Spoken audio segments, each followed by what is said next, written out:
देवा भाऊ निकस निकसा पडवणीच नाही. देवा भाऊ निकस किसानों की मौत पहले से ही तय हुई. किसानों की मौत पहले से ही तय हुई. जिसे डरते थे वही बात हो गई.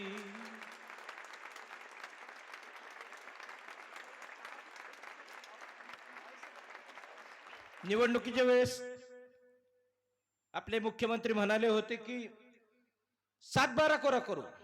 त्यानंतर बच्चू कडू 7-12 कोरा केलं नाही. बच्चू कडून आंदोलनाचं नाटक केल्याच्या नंतर म्हणाले की 2 लाख रुपये प्रति शेतकऱ्याचे माफ करू.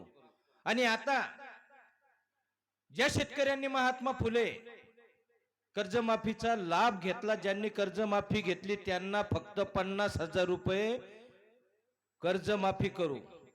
म्हणजे महात्मा फुलेच्या घरी जेवल्यानंतर राजमाता अहिल्या मातेच्या घरी जेवायला येऊ नका असं म्हणणं आपल्या मुख्यमंत्र्याचं आहे.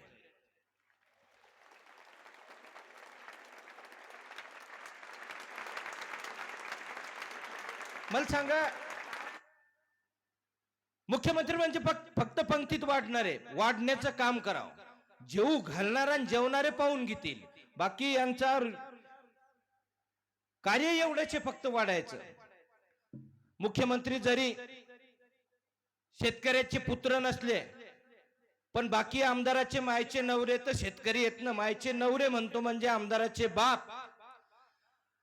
अरे त्यांनी सांगायला पाहिजे आम्ही शेतकऱ्याच्या अवलादी आणि कर्जमाफी करणंच लागते, करावीच लागते. मुख्यमंत्री साहेब, आपले मुख्यमंत्री म्हणतात की कर्जमाफी नाही कर्जमुक्ती करायची. मग कर्जमुक्ती करायची तर आमची जी 53 रुपयानं नाफेडमध्ये सोयाबीन घेतली आणि तुम्ही 7,800 रुपये इका लागले, 2500 रुपये प्रति क्विंटल टाका ना आमच्या खात्यात. हे आता मला 200 पोते सोयाबीन झाली, मग 5 लाख रुपये मला येतात ना. मी 50,000ची भीक कशाला घेऊ? काय घेण्याचं कारण आहे? राज्य लुटायसाठी ज्यावेळेस तुम्ही बोंबलता आमची कर्जमाफी कशामुळे होती, आम्ही तर आमचं कर्जाचं नवं जुनं आमच्या बायकाचे दागिने मंगळसूत्र गहाण ठेवून करतो. पण तुम्ही बोंबलता की कर्जमाफी आम्ही निवडून आल्यानंतर 7-12 कोरा करू, मग आम्ही कर्ज भरत नाही, आमचा सिबिल स्कोअर खराब होतो. एवढंच नाही तर आम्हाला कोणतीही बँक उभी करत नाही. आमदार तुमच्या दावणीतले बैल ढेप खाल्ले की ते भुकत नाही, आल्लप खाल्ला की भुकत नाही, आणि बँका तुमच्या दावणीतल्या शेळ्या आम्हाला कुठंच उभं करत नाही. 90% शेतकरी संसारातून उठले, सिबिल स्कोअर खराब झाला. एज्युकेशन लोन पण शेतकऱ्या ही 50,000ची भीक घेऊ नका आणि यायला सुद्धा भीक वाढवू नका. आपला आता नेता कोणी राहिला नाही. आपणच आपले नेते, आपणच क्रांती घडून आणली पाहिजे. आणि क्रांती करायची ताकद फक्त शेतकऱ्यात आहे. विजय थलपतीचं उदाहरण घ्या. ते कराळे कांगणे, रविराज साबळे या पोराजवळ काय? ते शेतकऱ्याची प्रश्न सोडण्यासाठी तळमळ करतात, तर तुम्ही त्यांचे फॉलोवर पागा. त्यांच्या माग लोक किती राहतात पहा. आणि तुमचे आमदार निस्ते घरायनं झोपा काढतात. आणि मी जर भाषणासाठी गेलो, जर शेतकऱ्याची कळकळ त्या ठिकाणी सांगितली, मी शेतकऱ्यांना जगाव कसं आपण काटकसर कशी केली पाहिजेत, मार्ग कसे काढले पाहिजेत हे सांगितल्यानंतर माझ्या बापाचा नाही, मग आज्याचा वयीचा शेतकरी ज्यावेळेस स्टेज जवळ येतो त्यावेळेस मी त्याला मानधन देऊन घरी येतो आणि रडत रडत घरी जातो.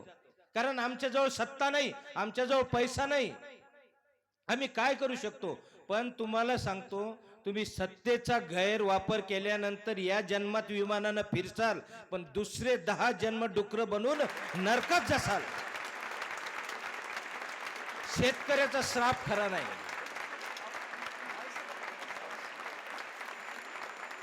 मी सगळ्या शेतकऱ्याला सांगतो की ही कर्जमाफी घेऊ नका. 1/10 गुंठे इका, अर्धा एकर इका, पण ही भीक घेऊ नका. आणि यायला पुढच्या वेळेस धडा शिकवल्याशिवाय राहू नका. आणि याला जबाबदार फक्त तुम्ही मुख्यमंत्री साहेब, की तुम्ही सांगितलं होतं की 7-12 कोरा करू, आणि आता म्हणतात महात्मा फुलेंच्या कर्जमाफीची ज्यांनी जी माफी घेतली त्याला फक्त 50,000 रुपये, रेग्युलर वाले 50,000, मग देता कोण आलं? कर्जमाफी घेतलेले तर 99% शेतकरी आहे ना. नसले ते रानडुकरासारखे तुम्हाला जे काम करायचे नाही ते करता.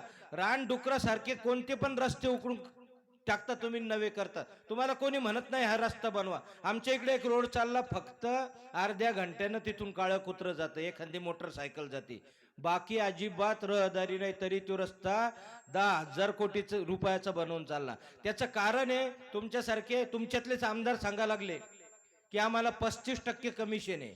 आमदाराला 35%, खासदाराला 50%, मंत्र्याला 60%, म्हणजे 10,000 कोटीचा रोड तुम्ही 40,000 कोटीत करता. 10,000 कोटीचा रोड 400 कोटीत करता, आणि 6,000 कोटी वाटून खाता. म्हणून तुम्ही हे रानडुकरासारखे रोड उकरून टाकता आणि शेतकऱ्याचे प्रश्न सोडवत नाही.